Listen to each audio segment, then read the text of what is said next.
Señoras y señores, tengan todos ustedes muy buenas noches.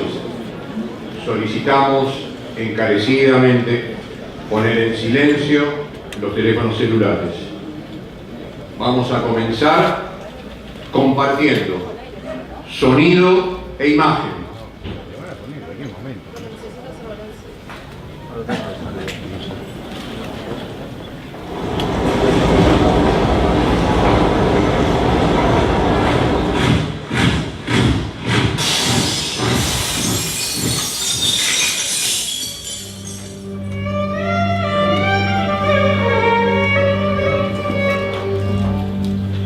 Kristallnacht, o la noche de los cristales rotos, fue una ola de violencia de pogroms contra los judíos que tuvo lugar el 9 y 10 de noviembre de 1938 en Alemania, la anexada Austria y las zonas checoslovacas recientemente ocupadas por las tropas alemanas.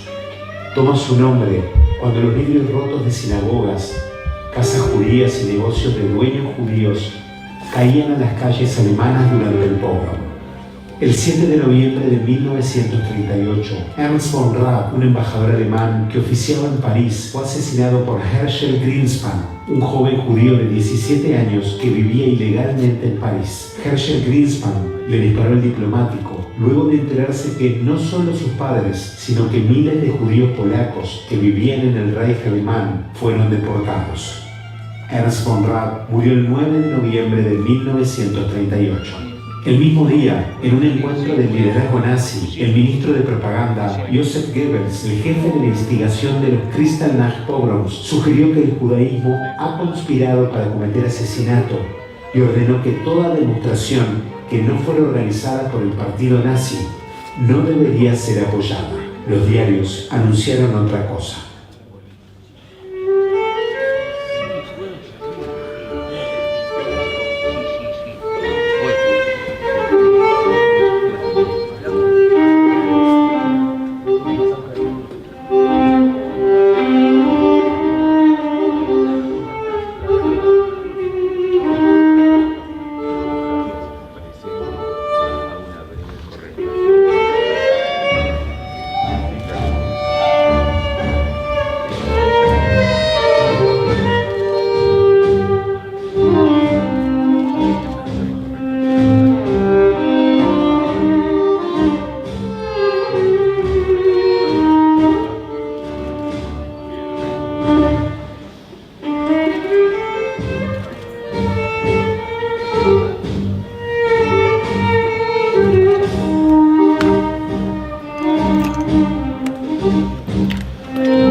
Señor Presidente de la Suprema Corte de Justicia, doctor Eduardo Turell, señor expresidente de la República, doctor Julio María Sanguinetti, señores candidatos a la presidencia de la República, ingeniero Daniel Martínez, doctor Luis Lacalle Pou, señoras candidatas a la vicepresidencia, señora Beatriz Argimón, señora Graciela Villar, señor orador central, rector de la Universidad Católica, doctor Julio Fernández Techera, señor ministro de la Suprema Corte de Justicia, doctor Luis Tosi, señor expresidente de la Suprema Corte de Justicia, doctor Jorge Chediaki, señora, señores ministros de Estado, señor comandante en jefe del Ejército, general Claudio Feola, señores senadores y senadores electos, señores diputados y diputados electos, Cardenal Arzobispo, señor Daniel Sturla, señor Nuncio Apostólico, señores embajadores y todo el cuerpo diplomático presente, señores intendentes y alcaldes, autoridades de los partidos políticos, autoridades de la confraternidad judeo-cristiana y de las confesiones cristianas presentes, señora presidenta de la Institución Nacional de Derechos Humanos, señor rabino de la nueva congregación israelita, autoridades de empresas y organismos del Estado, directores, editores y representantes de medios de difusión, autoridades de la nueva congregación israelita NSI, del Comité Central Israelita, de la Organización Sionista del Uruguay, del Centro Recordatorio del Holocausto, de la Federación Juvenil Sionista y todas las instituciones judías presentes, autoridades de Beneibrit Internacional y de Beneibrit Uruguay, señoras y señores, queridas hermanas y hermanos, en nombre de Beneibrit y de la nueva congregación israelita y las instituciones que auspician este evento, tengan todos ustedes buenas noches y reciban nuestro reconocimiento por estar aquí cuando estamos conmemorando hoy 81 años de la Noche de los Cristales. Primero se dispararon las palabras de odio e insulto, luego se incendió el Parlamento, los libros fueron a la hoguera, después de quemar sinagogas, edificios y libros quemaron seres humanos. La memoria nos llama al presente y nos dice que los discursos del odio destruyeron la democracia y la libertad en pleno siglo XX. Y hoy tenemos el desafío de enfrentar con la razón y la ley a quienes creen que romper cristales es el camino.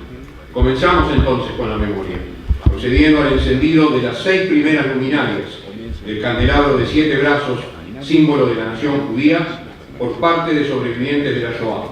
La lectura de los textos y las historias de vida van a estar a cargo de los jóvenes integrantes de los movimientos juveniles de la Federación Juvenil Sionista, a quien mucho agradecemos y nos place su participación y presencia esta noche.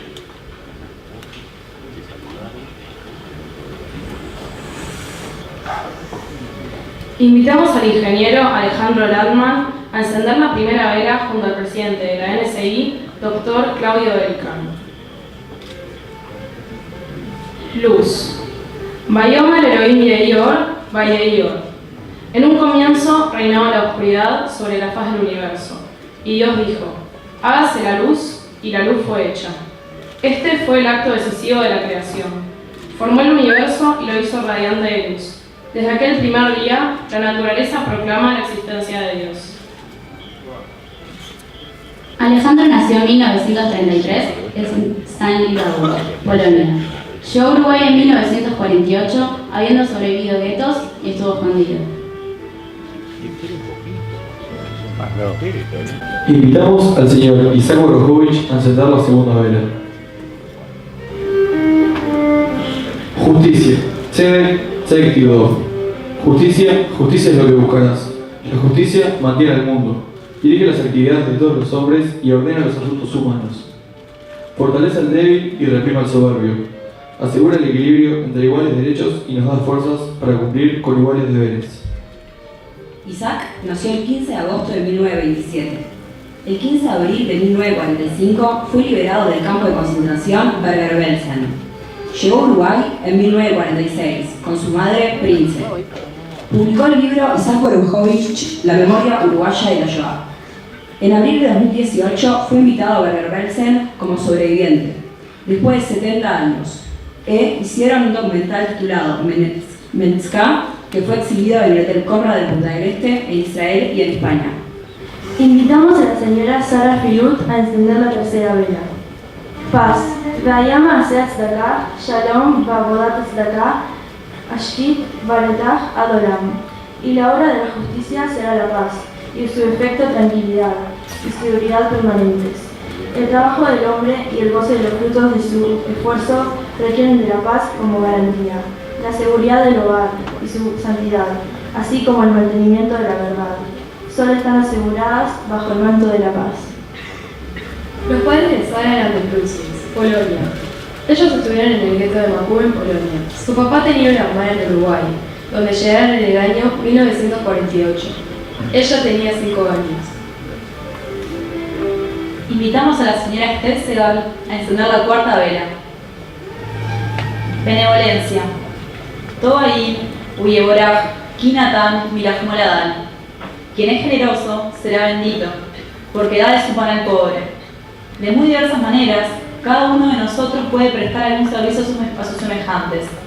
La desgracia se disfraza con múltiples vestiduras y nos corresponde brindar a tiempo ayuda generosa, así como también apoyo fraternal. Esther nació en Rumania en el año 1926. Estuvo en guetos escondida y se salvó. El papá era médico y había venido a Brasil a trabajar. Cuando terminó la guerra en 1945, vino a Uruguay con su mamá, sus abuelos y unos tíos.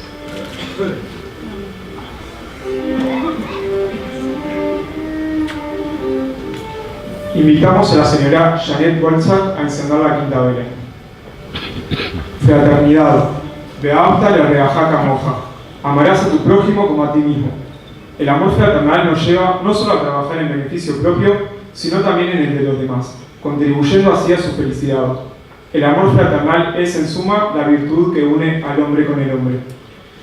Janet nació en octubre de 1938 en París. Un día, volviendo de paseo con una amiga de la mamá, se encontraron con que se la habían llevado. Se crió en el sur de Francia junto a esta amiga de la familia y cuando tenía 8 años su papá fue a buscarla y junto a su hermano vinieron a Uruguay a encontrarse con una tía. Invitamos al señor Pablo Westerfeld y a la señora Larisa Inventars a encender la sexta vela. Concordia. Inemato humanaim shevet ahim gam yahad. He aquí cuán bueno y agradable es que los hermanos se mantengan unidos. No es la discordia ni el choque de fuerzas, sino la cooperación lo que hace posible una vida hermosa. La concordia entre los ciudadanos hace la fuerza de un pueblo. Este espíritu ha dado al pueblo judío su poder en el pasado y es la esperanza de su porvenir. Pablo nació en Lauterbach, Alemania, en 1926 y a los 11 años se vino a Uruguay con sus padres y su hermano. Larisa nació en Rusia. Mataron a su padre y tíos en el frente. Su mamá volvió a casarse y su padrastro salvó a 150 niños en la guerra. Llegaron a Uruguay de casualidad, porque perdieron el barco a Palestina y unos tíos les convencieron de venir.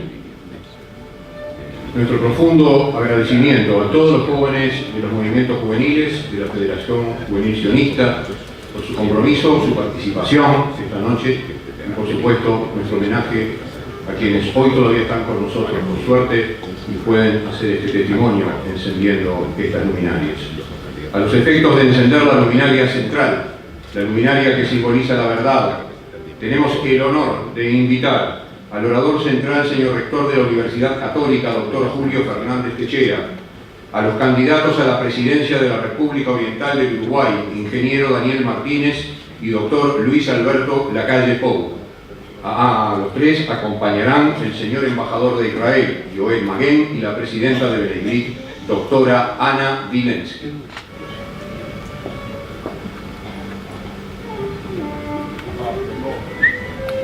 Verdad.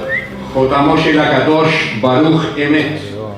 La verdad es el sello de Dios, la verdad es el corazón de la vida. Sin ella ningún trabajo tiene valor, ninguna palabra crédito, ninguna personalidad respeto, ningún talento poder. El pueblo de Israel hizo flamear la bandera de la verdad en siglos de oscuridad y su misión es defenderla y mantenerla bien en alto.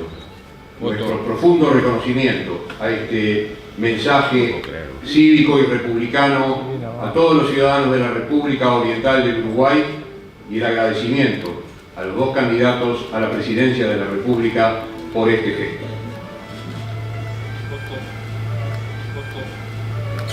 Voto.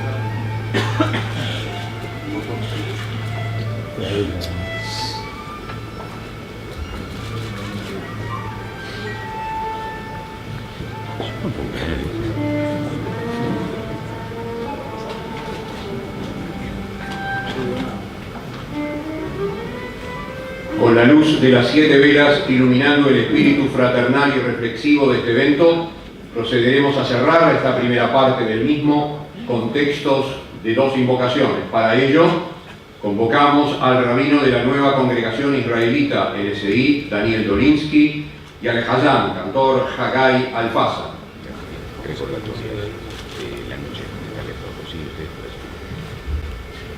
Yo creo que no hay plegaria si previamente no hay reflexión.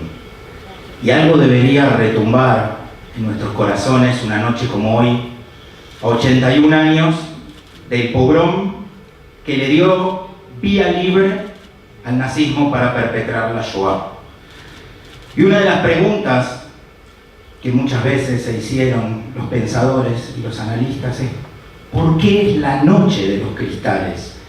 ¿Por qué, si a la luz de aquello que ocurrió después, los nazis fueron capaces de perpetrar las más bárbaras atrocidades a la luz del día? ¿Por qué todo comenzó de noche? Y una respuesta que me pareció fantástica es que el mal comienza de a poquito y a escondidas. Y no hay un lugar más claro para ello que la noche, donde uno se siente absolutamente impune, donde la oscuridad parece hacer que nadie vea nada. Sin embargo, nosotros pertenecemos a una tradición, la del pueblo de Israel, que dice que allí, cuando anochece, cuando empieza la oscuridad, comienza el día. Porque en la creación de Dios, lo primero fue el atardecer, fue la noche. Por eso tenemos que tener mucho cuidado con el mal, que se disfraza en la oscuridad, para tratar de que a la luz del día no seamos capaces de ver. Y antes de elevar nuestra plegaria, para recordar a los que no tienen quien los recuerde porque fueron truncados en su descendencia y en su vida inútilmente, ojalá que cada noche para nosotros sea una noche de comienzo. Hoy es esa noche de comienzo. Dijo maravillosamente el poeta Joan Manuel Serrat: hoy puede ser un gran día. Plantéatelo así. Aprovechar lo que pase de largo depende en parte de ti. Todos conocemos la canción. Lo que nos olvidamos muchas veces es que lo que pasa depende de nosotros. Cada noche, cuando creemos que termina, el día empieza nuestra tarea. Ojalá que al recordar a cada una de las víctimas de la Shoah y de la injusticia humana de tantas generaciones, podamos elevar nuestra vida y nuestro espíritu para transformarnos en los verdaderos sujetos para construir un mundo mejor. Los voy a invitar a que nos pongamos de pie para compartir las palabras del Kadish Yatom, del Kadish de duelo. Itgadal, Itkadash, Shemer Abba, Be'alma, Dibra, Hirute, Be'yamlich Malchute, Be'chayechon, Ubiomeichon, Uchayei, Dechol Beit Israel, Ba'agala, Ubizman Karib, Be'imru. Amén. Yehe, Shemer Abba, Meborach, Le'alam, Ulalmer, Mayam.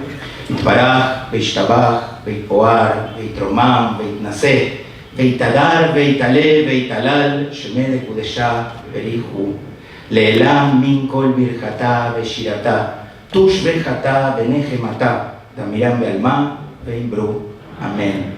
Yehesh, Lamar, Abba, Min, Shemaya, Behaim, Aleinu, Bealkol, Israel, Beimbru. Amén. Ose, Shalom, Beimbromav, Uyase, Shalom, Aleinu, Bealkol, Israel, Beimbru. Amén.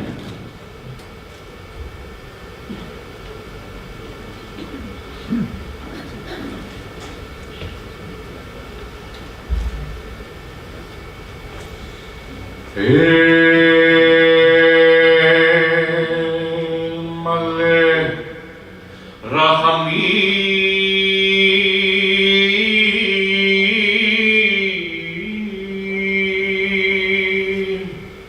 Shochem Bamromim Amatzeh Melcha Nechona Tachat Kanfei Ashkenaz ומעלות קדושים טהורים וגיבורים כזוהר נקי המזלים לשמוע אחינו ואחותינו שנהרגו ושנטמעו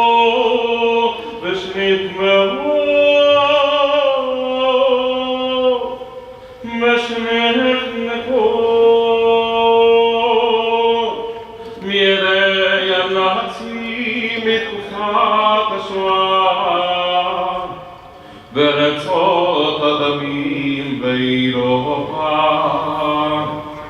ומלחמת העולם השנייה.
Señor, lleno de misericordia, que moras en las alturas y magno de compasión, acoge bajo tu divinidad entre los consagrados a ti con pureza, santidad y heroísmo, que brillan cual resplandor celeste a nuestros hermanos y hermanas que murieron asesinados por manos de los nazis durante la Segunda Guerra Mundial en Europa y en los países de las matanzas. Oramos hoy nosotros para que sus vidas queden ligadas a los lazos de la vida eterna, que sus actos encuentren eco en nuestras propias acciones, ya que tú eres su heredad. Concédeles la quietud y el descanso eterno.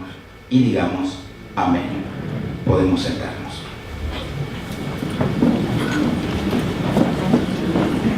Comenzamos la segunda parte de este acto, invitando a hacer uso de la palabra a la presidenta de B'nai B'rith, doctora Ana Vilensky.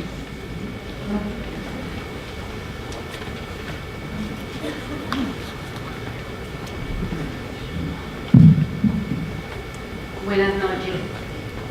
Nos hemos convocado aquí, hoy, para honrar la bendita memoria de 6 millones de seres humanos que fueron asesinados por el régimen nazi, lo que constituyó la mayor tragedia de la humanidad contra población civil alguna. Las víctimas tuvieron un solo denominador común: ser judíos, no importando edad, género o condición social. Fueron vilmente prejuzgados por falaces leyes raciales y condenados a su destino final por el régimen nazi, en demostración de crueldad infinita, orquestada por un Estado que se arrogó el poder realizarlo impunemente. Pocos fueron juzgados al finalizar la guerra por los crímenes cometidos, y menos recibieron de la justicia penas correlativas a los delitos de lesa humanidad que cometieron. La denominada Noche de los Cristales Rotos fue un mero eufemismo al maldito programa orquestado desde el Estado nazi, comenzando así una larga noche que duró más de 6 años. El 9 de noviembre de 1938, en Alemania, en Austria, se inicia la Shoah.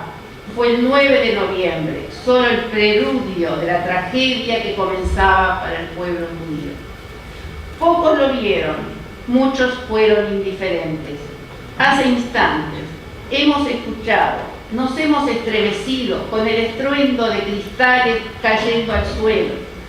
Por un momento, imaginemos a quienes lo vivieron, sufrieron, viendo cómo la vida se hacía añicos en instantes y su mundo, sus hogares, su familia, su sinagoga, desaparecía bajo el fuego, hordas nazis quemando todo, asesinando personas, sacando de sus hogares a más de 30.000 hombres para llevarlos a los campos de concentración. La conocida frase de Hitler, dicha en 1938. ¿Y quiénes se acuerdan del genocidio armenio? Acaecida En el año 2015, pocas décadas atrás, pleno siglo XX, dio la pauta a los nazis para sentirse libres y poder llevar a cabo la peor tragedia de la humanidad. Es nuestro deber, no solo de los judíos, de la sociedad toda, recordar, construir memoria activa para evitar que la corrosión del vil antisemitismo irracional, no importando cómo se le denomine o pretenda ocultar, no ocurra nunca más. Y es por eso que hoy estamos acá, para seguir construyendo memoria, para no olvidar la Shoah. Y cuando pretendemos cuestionarnos cómo se llegó a esta maldad absoluta, que se desencadenó en destrucción y muerte, sufrimiento gratuito de millones de personas, en la maquinaria de un Estado al servicio del asesinato en masa, aflora que el régimen nazi tuvo una total pérdida de valores humanos, una total pérdida que implicó que se arrogaran la calidad de constituirse en dioses paganos, omnipotentes, con la intención de destruir por completo la faz de la sociedad occidental judío-cristiana e imbuidos en la construcción de un Estado totalitario, absoluto, donde no tenían cabida otra persona que no fuera nazi.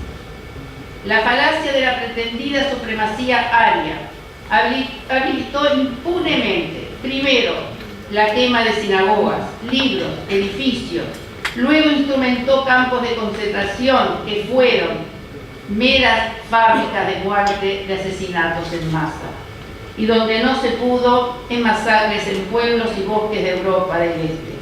Los judíos fueron los primeros, no los únicos. La pregunta que nos debemos hacer: ¿qué hubiera sido de la humanidad de haber sido vencedor el régimen nazi en la guerra? Es por esto, entre otros motivos de reflexión, que hoy estamos para honrar la bendita memoria de las víctimas de la Shoah, para seguir construyendo la memoria colectiva, para enseñar y transmitir lo que en verdad la Shoah en todas sus dimensiones luchar contra los negacionistas de la misma, para concientizarnos a todos que cuando olvidamos una tragedia, la misma se repite. La Shoah no puede ni debe banalizarse, y estamos tan solo a 81 años de la denominada Noche de los Cristales Rotos. Quienes hoy estamos acá somos testigos directos de la tragedia, y nuestros hijos lo serán y la transmitirán a sus hijos. La respuesta contundente que damos y daremos es que, a pesar de las voces que se alzan, pretendiendo negar lo innegable, no lo permitiremos. La Shoah ha pasado a ser parte de nuestra identidad judía, es parte de la historia de nuestras familias, de la historia del pasado del pueblo judío y es parte de la historia universal. Manteniendo la memoria viva, enseñando y transmitiendo la misma, evitaremos volver a repetir la historia. Muchas gracias.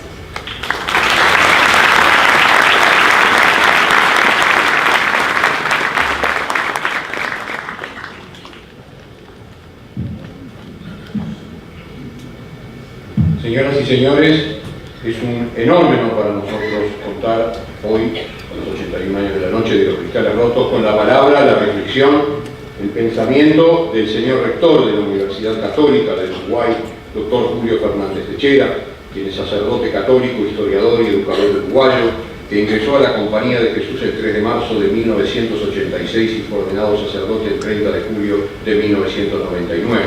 Hoy es rector de la Universidad Católica del Uruguay, lo cual comenzó en el 2016.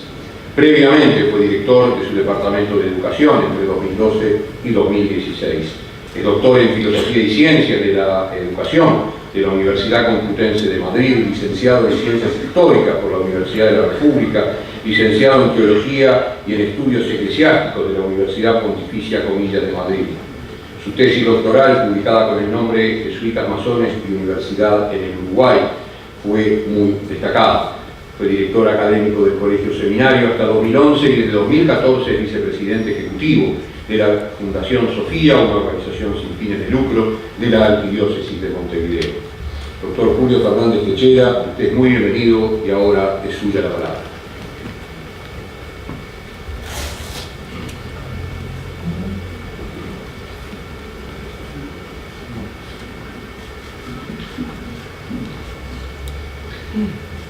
Queridos supervivientes del Holocausto, queridos hijos, nietos y bisnietos de los supervivientes de la Shoah, señoras y señores, cuando hace unos meses un grupo de personas de Beneverit, dirigido por su presidenta, la doctora Ana Vilensky, me visitó para invitarme a ser el orador de esta noche, me sentí bastante abrumado por la petición al tiempo que honrado por la elección.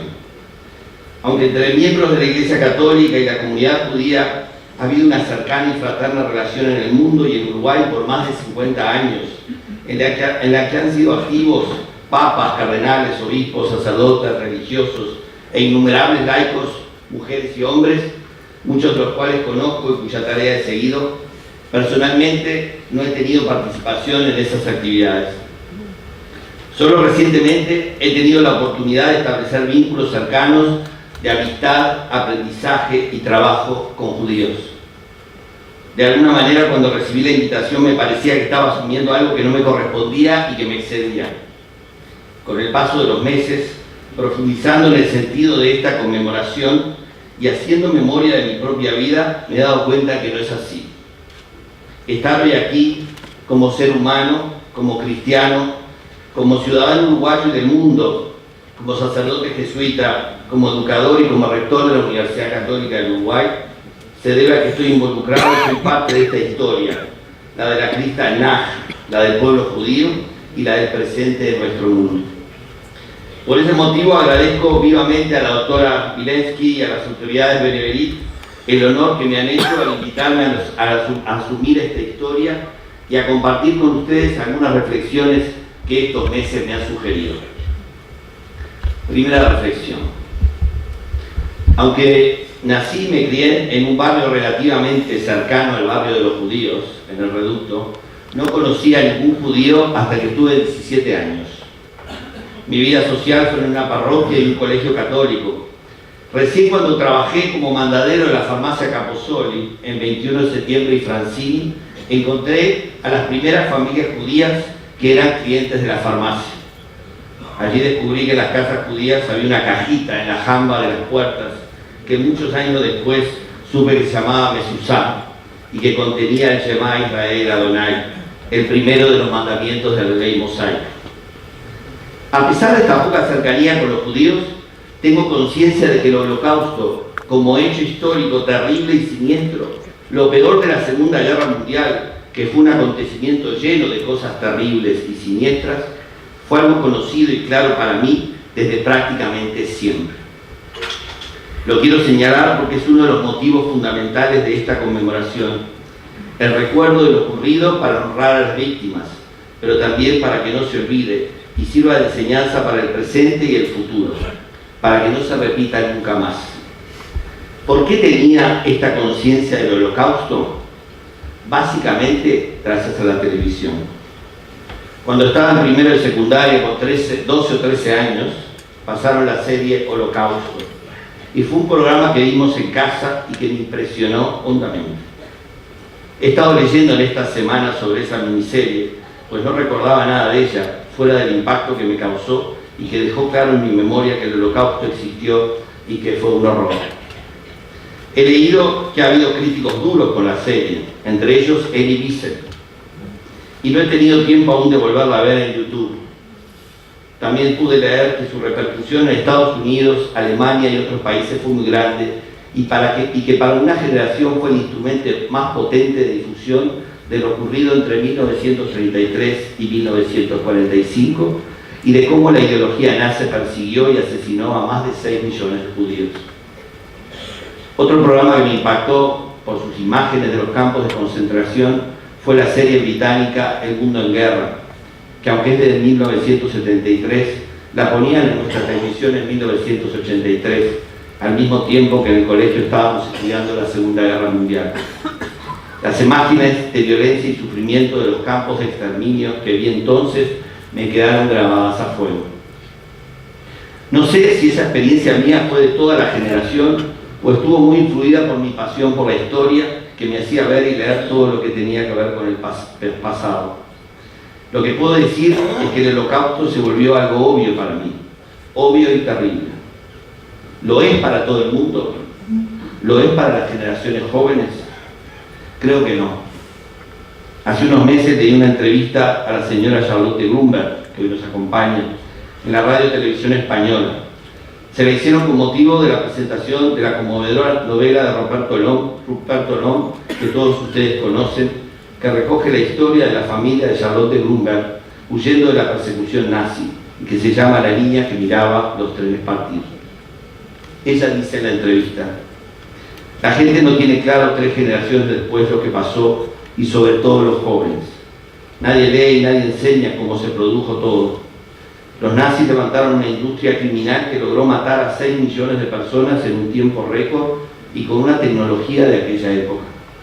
Cada vez que me acuerdo de eso en términos adultos, no encuentro la paz. ¿Es tan importante conocer esa historia para no repetirla? ¿Es necesario recordar hechos tan crueles, desagradables, tristes y desoladores? Claramente sí. En la larga historia de la humanidad ha habido grandes tragedias e injusticias.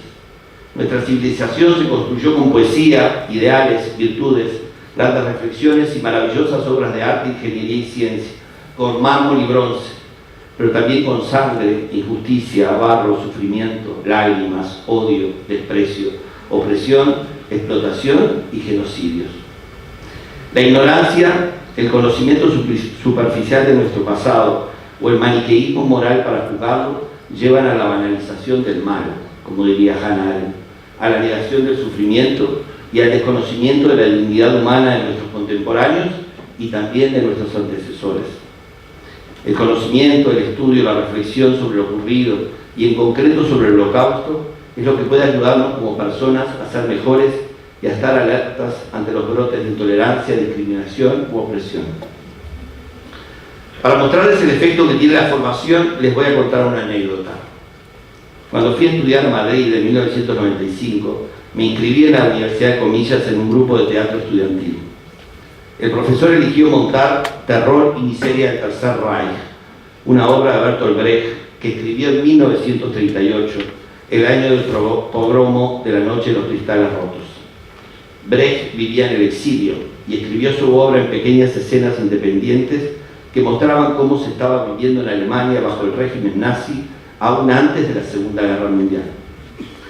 A una de las integrantes del grupo, que tendría unos 20 o 21 años, le tocó hacer de oficial nazi.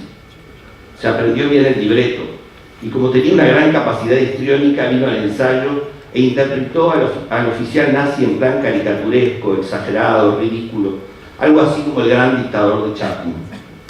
A todos nos gustó mucho su manera de encarar el papel, incluido el director del grupo de teatro. Una semana después, la chica volvió al ensayo y su manera de interpretar el personaje nazi prepotente y violento se había transformado completamente. Lo hizo muy bien, pero ya no era un personaje caricaturesco y ridículo, sino dramático y serio. Le preguntamos qué había pasado, por qué había cambiado. Su respuesta nos dejó atónitos y no sé si todos pudimos comprenderla. Nos dijo que en esa semana había estado leyendo sobre el nazismo y lo que había significado el actuar de los nazis, y que no podía ser algo esperpéntico, cómico, de algo tan trágico y malvado. ¿Qué lección para nosotros? Desde ese momento todo el encare de la obra que estábamos preparando cambió. Caímos en la cuenta de que lo que estábamos representando era una tragedia y que como tal teníamos que actuarla. A mí me quedó una enseñanza enorme para la vida. Hay cosas con las que no se juega. Hay cosas que no pueden banalizarse. Eso será posible si todos nos formamos y formamos a nuestros jóvenes en el conocimiento de lo que pasó y lo que fue el Holocausto. Un ejemplo de esa tarea es la que realiza el proyecto Shoah, que ustedes conocen, pero también es la labor que en estas décadas han llevado adelante cineastas, escritores, periodistas, historiadores y educadores para dar a conocer el Holocausto a las nuevas generaciones. Como educador y rector de una universidad, considero que es fundamental renovar una y otra vez el compromiso con la enseñanza de la historia y en particular con la enseñanza de la Shoah. Segunda reflexión. Como decía recién, hay que formar a las nuevas generaciones, pero también tenemos que seguirnos formando los adultos para entender mejor lo que pasó, por qué pasó y cómo pasó. les voy a contar algo de lo que he aprendido este año sobre el Holocausto. Con motivo de un viaje del que luego les hablaré, leí este año 3 libros del historiador norteamericano Timothy Snyder, un profesor de Yale que ha dedicado 30 años al estudio de los países del reino polaco-lituano. The Reconstruction of Nations, sobre los avatares en el siglo XX de Polonia, Lituania, Belarus y Ucrania. The Red Prince, sobre un archiduque de Austria transformado en héroe nacionalista ucraniano. Y Black Earth, The Holocaust as History and Warning, o Tierra Negra, el Holocausto como historia y advertencia. Este último es el único que está traducido al español, publicado por Galaxia Gutenberg y es del 2015. No soy un experto en la historia del Holocausto y seguramente aquí hay gente que ha leído mucho más y podrá juzgarlo mejor que yo. Es un libro que une historia científica y ensayo interpretativo, sobre todo en un capítulo final muy discutido por los especialistas. Me ha parecido un libro provocador, sólido en su fundamentación histórica, que me ha hecho pensar mucho en situaciones que están ocurriendo hoy en países de nuestra región y otros lugares del mundo. ¿Cuál es la tesis fundamental del libro? Que para lograr llevar adelante el genocidio del pueblo judío, el nazismo necesitó destruir antes al Estado, entendido como Estado de Derecho, burocracia estatal, soberanía, relaciones diplomáticas, tribunales de justicia, ciudadanía, etc. Aunque la discriminación y persecución a los judíos comienza, como sabemos, desde el momento en que Hitler y el nacionalsocialismo se hacen con el poder en 1933 y los guetos se establecen desde el comienzo de la Segunda Guerra en los territorios ocupados, la solución final, como la llamaron ellos, no empieza hasta mediados de 1941, cuando se lanza la Operación Barbarroja con la ofensiva alemana contra la Unión Soviética. En esos 2 años en que Polonia fue ocupada en el oeste por Alemania y en el este por la Unión Soviética, el Estado polaco fue destruido. Sus élites dirigentes, intelectuales, políticas y militares fueron asesinadas, enviados a los campos de concentración, al Gulag siberiano o exiliadas. Su soberanía, su burocracia, su ejército, sus organismos estatales y judiciales y el Estado de Derecho fueron arrasados. Se creó una situación, como la llama Snyder, de no estatalidad, y eso hizo posible la solución final, el Holocausto. En el caso de las repúblicas bálticas, la invasión y anexión por parte de la Unión Soviética en 1940 provocó el descabezamiento de los gobiernos de los estados nacionales. La invasión alemana a esos mismos estados un año más tarde fue el final de toda estatalidad y el comienzo de la Shoah. Así señala Timothy Snyder en Tierra Negra. Donde quiera que el Estado había sido destruido, ya fuese por los alemanes, por los soviéticos o por ambos, casi todos los judíos fueron asesinados. El Holocausto dio comienzo bajo la forma de campañas de ejecución masiva en tierras donde el Estado había sido destruido por partida doble en una rápida sucesión. Primero el Estado-nación anterior a la guerra a manos de los soviéticos y después el aparato soviético a manos de los alemanes.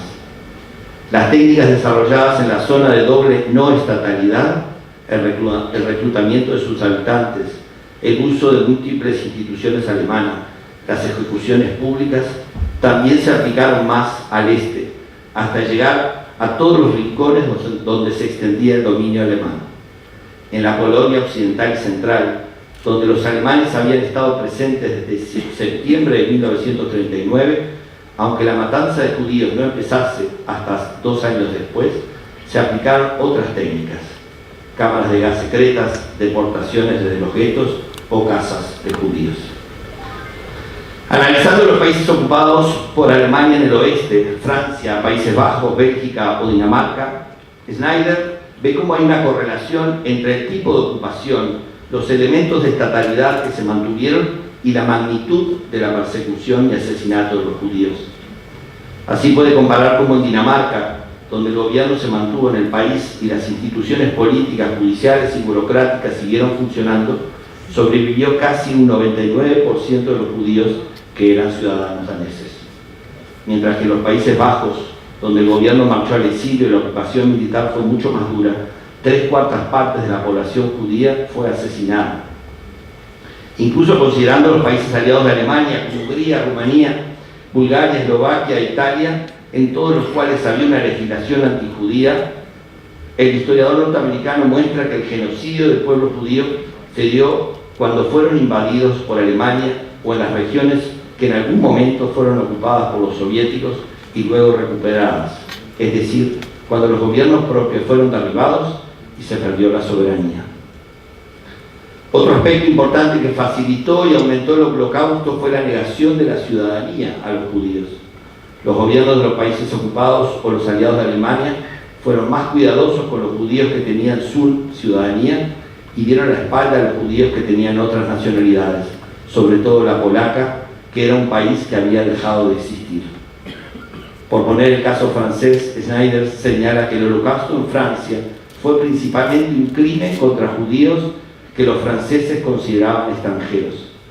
Así lo expuso François Darlan, jefe de gobierno, en 1941 y 1942.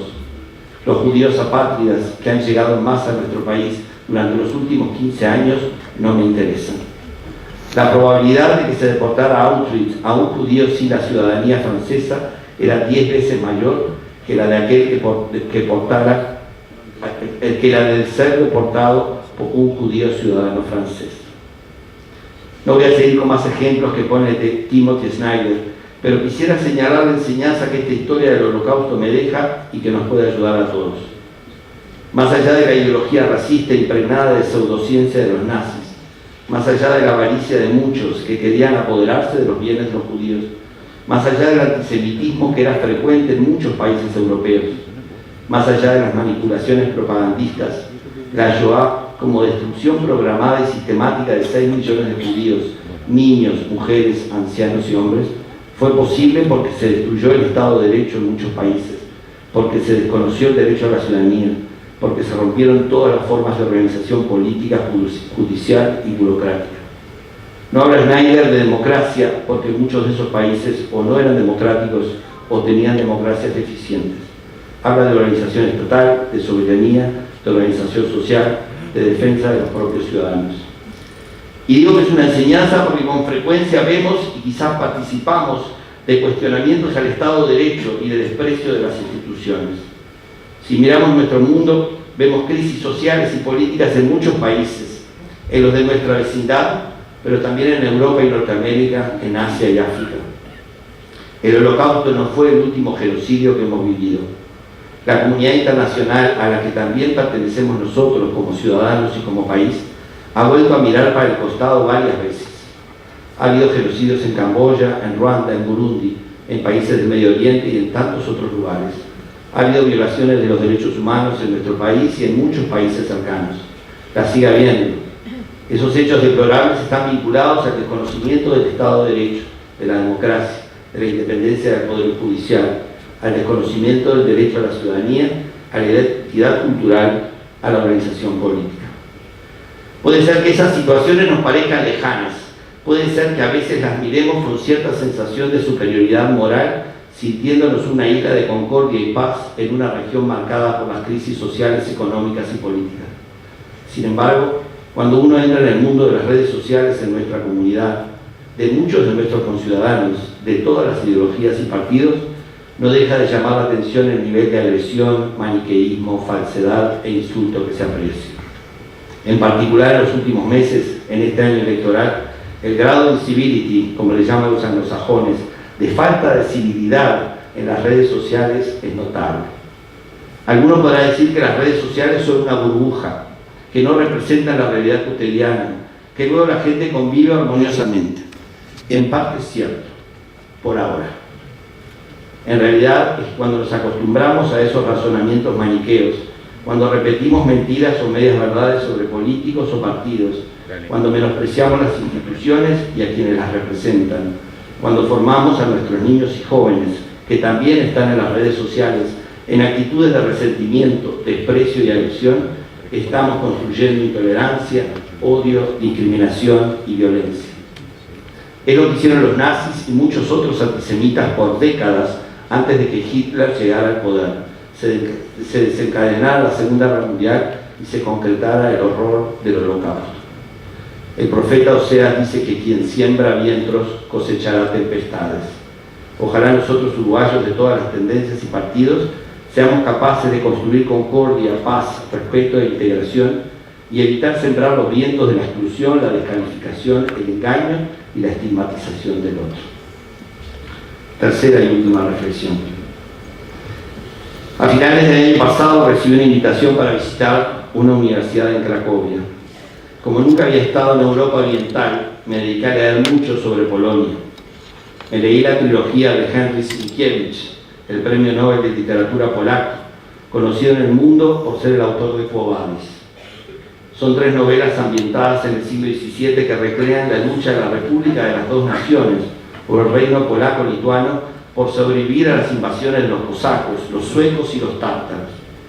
Releí la biografía de Juan Pablo II, papa por el que siento una particular devoción. Volví a ver la película El pianista de Roman Polanski y leí una historia de Polonia muy buena del historiador polaco-británico Adam Zamoyski. Cuando me reuní con las autoridades beneverit, Ana Vidensky me recomendó visitar el Museo Judío de Varsovia, el Polin. En mayo viajé a Polonia y también fui a Kaunas y Vilna en Lituania y a Leópolis, el Lviv o el Lviv en Ucrania. Fueron 3 semanas en las que me sentí permanentemente conmovido como no me había pasado nunca en otro viaje. Aunque fue un viaje a la tierra de Juan Pablo II y del catolicismo polaco, también fue un acercamiento al mundo judío y al holocausto.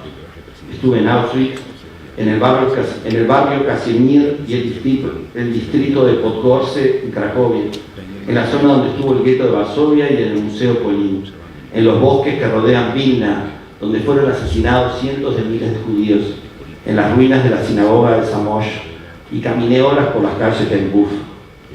Aprendí mucho y sobre todo el viaje me motivó para saber más sobre el holocausto y su historia, pero no solo sobre eso. La visita al Museo Polin de Varsovia me hizo caer en la cuenta de algo que, y con mucho respeto lo digo, es más grande que la Shoah: el legado cultural e histórico del pueblo judío para la humanidad. Me explico. Es obvio que para mí, como cristiano y sacerdote, el pueblo judío es parte de mi tradición e historia. Creo firmemente que Dios eligió al pueblo de Israel para hacer una alianza y se encarnó en un judío, Jesús de Nazaret, para ser nuestro Salvador. Cada día me encomiendo a Él, un judío, y a su madre María, una judía, para que me guíen y ayuden. Para nosotros los cristianos, el Antiguo Testamento, que es la Biblia judía, es parte fundamental de nuestra vida de oración y acción. Esa parte de la herencia y la historia judía los tenía claro. Pero ¿qué pasa con la tradición, la cultura y la historia judía posteriores a Cristo? Esto también es parte de nuestra civilización, de mi cultura y de mi vida. Quizás hasta hace unos meses no lo tenía tan claro, o no había caído en la cuenta de ello. El Museo Polin, que se llama así porque de esa manera los judíos de la Edad Media llamaban a Polonia, fue inaugurado en octubre de 2014. No es un museo del Holocausto, como hay en otros lugares del mundo, sino un museo que cuenta la historia de los judíos en tierras polacas durante 1000 años, entendiendo Polonia en un sentido histórico, que incluye partes de las actuales repúblicas de Lituania, Ucrania y Belarus. Es un museo extraordinario por su concepción arquitectónica, estética e histórica. Uno se introduce en la historia de los judíos y la vive.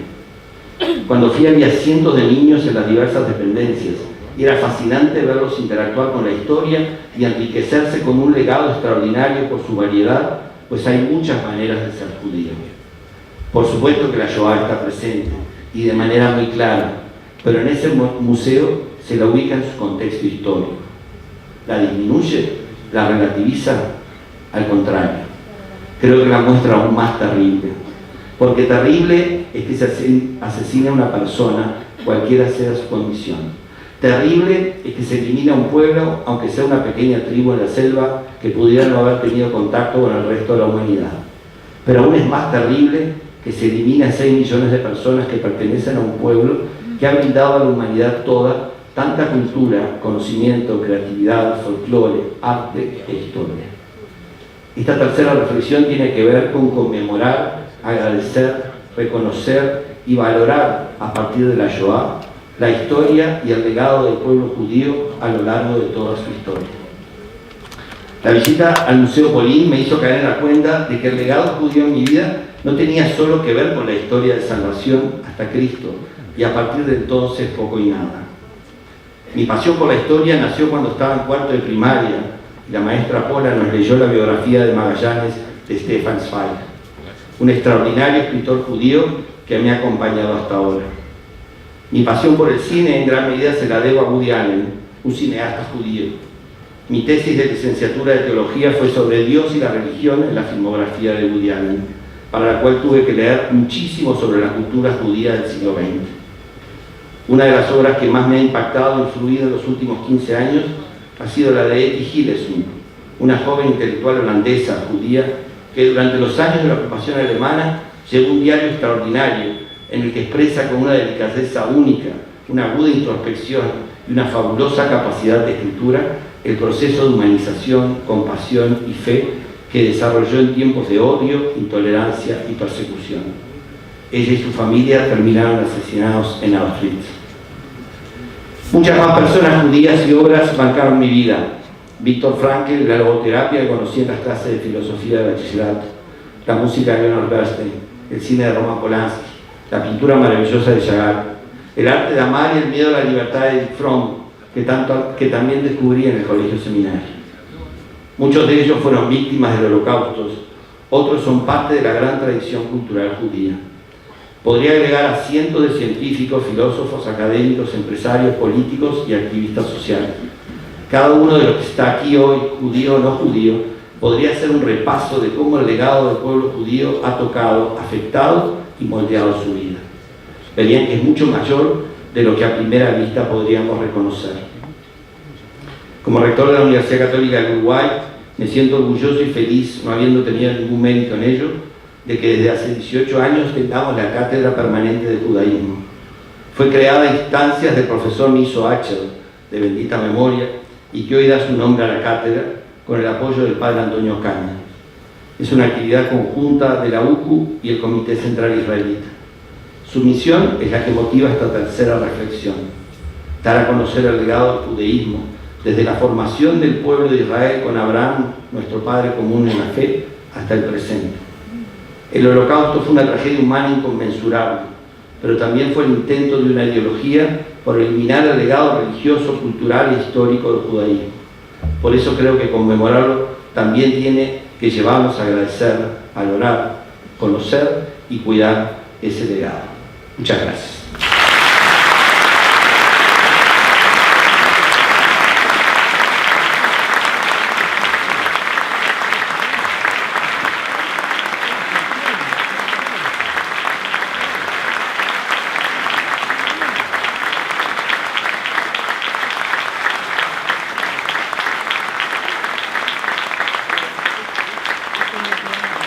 Conmovido y agradecido por este extraordinario mensaje del señor rector de la Universidad Católica y agradecidos nuevamente a los señores candidatos a la presidencia y a las señoras candidatas a la vicepresidencia de la República por haber dejado hoy, con un gesto, con su presencia, un enorme mensaje también a todos los que vivimos en este Uruguay que tanto queremos.